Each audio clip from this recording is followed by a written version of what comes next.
Good afternoon, friends. Today the topic for discussion is the treatment of pension as per the provision of Income Tax Act.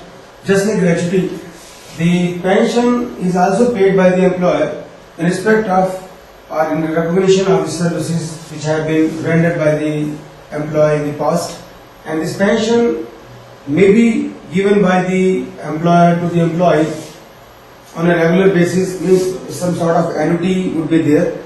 On monthly basis he may be giving the pension to his employee after retirement or after superannuation, or it may be paid to the family of the employee after the death of the employee as per the terms of employment which may be there.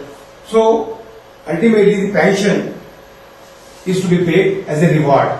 It's to be paid in appreciation of the services of the employer. The employer may also pay pay the pension in lump sum, and that provision is possible. I mean, in some of the cases the employer may allow the employee to forego certain amount of pension, and in lieu of that the employer may give him a lump sum amount which may be called the commuted pension. It means, as far as the category of pension is concerned, we can say there are two types of pensions. One is your uncommuted pension, and the second category is the commuted pension. Uncommuted pension is a case, is a situation where the employee gets the regular monthly from the employer, and uncommuted pension is a situation where the employer may allow the employee to forego a certain portion of his pension, and in lieu of that he may give him a lump sum amount which is called the commuted pension. We'll just try to discuss the tax provision in respect of these two types of pensions. As far as the first category is concerned, means the uncommuted pension is concerned, it is taxable in the hands of all assessees. Rather, it is, we can say it's taxable in the hands of all employees who are getting the uncommuted pensions. So it doesn't make any difference as far as the category of employees is concerned. So that is taxable in the case of all employees in terms of the subsection 1 of section 17 of the Income Tax Act. Now, as far as the exemption of commuted pension is concerned, for this the employees may be categorized in two ways. Number one is the case of government employees or the employees of local authorities. So we are just talking about the provisions of income tax in respect of its taxability. Means to what extent that commuted pension is taxable, or whether it's taxable or not, that depends upon the category of the persons. So in the case of the government employees or the employees of the local authorities, government employees means they will be central government employees or the state government employees or the employees of the local authorities. In case they get any commuted pension, the whole of the commuted pension is fully exempted under subsection 10A of section 10 of the Income Tax Act. So when the assessee happens to be government employee or he is employee of the local authority and he gets the pension at the time of his superannuation or at the time of his retirement, the whole of the pension which he gets as a commuted pension, that would be fully exempted in his hands. The second category of the persons, of the employees, may be, again, that depends upon whether they have got the gratuity or not, because the provisions of income tax are different in respect of those employees who receive the gratuity and those employees who have not received the gratuity or who did not receive the gratuity. So the provisions, the tax provisions are different because the amount of exemption is different. So we'll just see the provisions of the Income Tax Act. When an employee receives the gratuity, then what amount of quantum of commuted pension is exempted. In this case, in the first category, when the employee receives the gratuity, then the quantum of exemption is limited to the one-third commuted value of the pension. It means when a person receives the gratuity and he also gets the commuted pension from his employer, then the amount of exemption is restricted to the one-third commuted value of the pension, and the rest of the amount would be liable to be taxed. This particular concept we can understand with the help of an example. If you kindly see in this example, an employee, he was drawing a salary of rupees 5,000 per month. He retires from his services and becomes entitled to receive a pension of rupees 3,000 per month. He gets half his pension commuted and receives rupees 60,000 as a lump sum payment. Henceforth, he shall be entitled to a pension of rupees 1,500 per month. Compute the exemption available under section 10, subsection 10A in respect of the commuted pension. He is also entitled to gratuity. So, in this example, if you kindly see that an employee is entitled to gratuity, Number 2, he is otherwise entitled to receive a pension of rupees 3,000 per month, and he gets half of his pension commuted. What he has done is, he has just commuted half of his pension, and for half of the commutation of his pension, he is getting a lump sum amount of rupees 60,000. It means, when for half of the pension, the commutation value is rupees 60,000, had the full pension been commuted, what would have been the amount? The amount would have been 60,000 into 2. It means the total value of the whole of the pension, if it is commuted, would have been 1,20,000.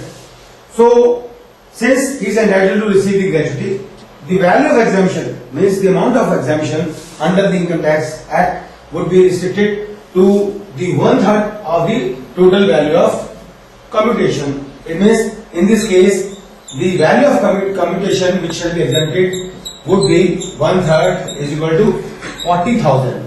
So, 40,000 rupees would be exempted amount under the Income Tax Act, and the rest, means 60,000, out of 60,000, 40,000 would be exempted, and balance 20,000 shall be taxable under the head taxable. So this is the case when an employee receives the gratuity. Now we just try to understand the concept. When the employee does not receive the gratuity, what happens and what is the exemption limit in that case? When the employee does not receive the gratuity, then the exemption of commuted pension is restricted to half of the value of the commutation. It means the commutation would be restricted to half of the value of commutation of pension. This particular concept we can understand with the help of an example. Here, Mr. A, he retired on 15th April 2006 from B Limited, and he was entitled to a pension of rupees 4,000 per month. At the time of retirement, he got 75% of his pension commuted for 1,20,000. It means he just commuted 75% portion of his pension for a lump sum amount of 1,20,000. It means the total value of commutation, full value of pension of commutation would have been how much? 1,20,000 into 4 by 3 means 75%. If 75% of the pension has a commutation value of 1,20,000, then what would have been the value of the total commutation of the pension? The value would have been how much?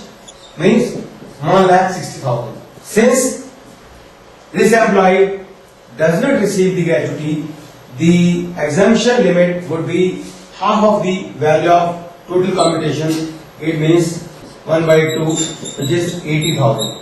It means 80,000 rupees that would be exempted under the Income Tax Act, and the balance means 1,20,000 minus 80,000 It means rupees 40,000 would be taxed as per the provisions of Income Tax Act.